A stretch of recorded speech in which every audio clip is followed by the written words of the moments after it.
Rajampet TDP incharge పదవి ఎవరికి దక్కుతుంది?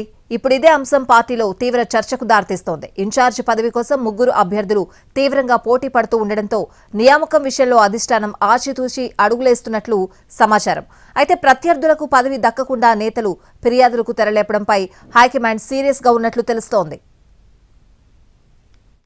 రాష్ట్ర వ్యాప్తంగా కూటమి గాలి వీచినా ఇక్కడ మాత్రం వైసీపీ జెండా ఎగిరింది.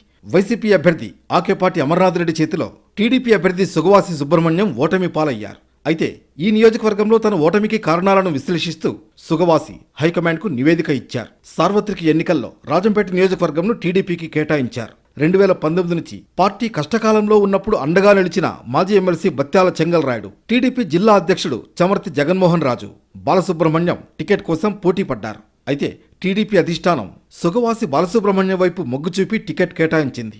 ఎన్నికల్లో టీడీపీ నేతల మధ్య సమన్వయం లేక సుగవాసి బాలసుబ్రహ్మణ్యం వైసీపీ అభ్యర్థి ఆకేపాటి అమర్నాథ్ రెడ్డి చేతిలో ఓడిపోయారు. రాష్ట్రంలో టీడీపీ అధికారంలోకి రావడంతో రాజంపేటలో ఇన్ఛార్జి పదవిని దక్కించుకోవడం కోసం ఒకరిపై ఒకరు ఫిర్యాదులకు తెరలేపారు. ఓటమికి గల కారణాలను విశ్లేషిస్తూ టీడీపీ అభ్యర్థి సుగవాసి బాలసుబ్రహ్మణ్యం అధినేత చంద్రబాబు నాయుడుకు నివేదిక ఇచ్చారు. మరోవైపు సుగవాసికి ఇన్ఛార్జి పదవి ఇవ్వొద్దంటూ మరికొంతమంది టీడీపీ నేతలు అధినేతకు ఫిర్యాదు చేసినట్లు సమాచారం.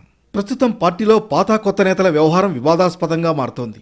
ఓటమికి కారణాలపై ఇప్పటికీ ఆత్మవిమర్శ చేసుకోవడం కానీ, కార్యకర్తలతో భేటీ అయిన సందర్భాలు లేవు. రాజంపేట నేతల పనితీరును సీఎం దృష్టికి తీసుకువెళ్లగా పరిస్థితి ఏమాత్రం సంతృప్తికరంగా లేదని సీఎం పేర్కొన్నట్లు పార్టీ వర్గాలు చెబుతున్నాయి. గత 5 సంవత్సరాలుగా రాజంపేట టీడీపీ ఇన్ఛార్జిగా ఉన్న మాజీ ఎమ్మెల్సీ బత్యాల చెంగల్రాయుడును రైల్వే కోడూరు నియోజకవర్గానికే పరిమితం కావాలని టీడీపీ అధిష్టానం సూచించినట్లు తెలుస్తోంది. ఎమ్మెల్యేగా పోటీ చేసి ఓడిన తనకే ఇన్ఛార్జి పదవి ఇవ్వాలంటూ సుగవాసి బాలసుబ్రహ్మణ్యం పట్టుబట్టినట్లు సమాచారం. మరోవైపు మాజీ ఎమ్మెల్యే మేడా మల్లికార్జున రెడ్డి టీడీపీలోకి వస్తున్నారంటూ జోరుగా ప్రచారం సాగుతోంది. ఇప్పటికే ఆయన వర్గం ఎన్నికలకు ముందే టీడీపీలో చేరడంతో ఆయన టీడీపీలో చేరి ఇన్ఛార్జి పగ్గాలు చేపడతారని ప్రచారం జరుగుతోంది.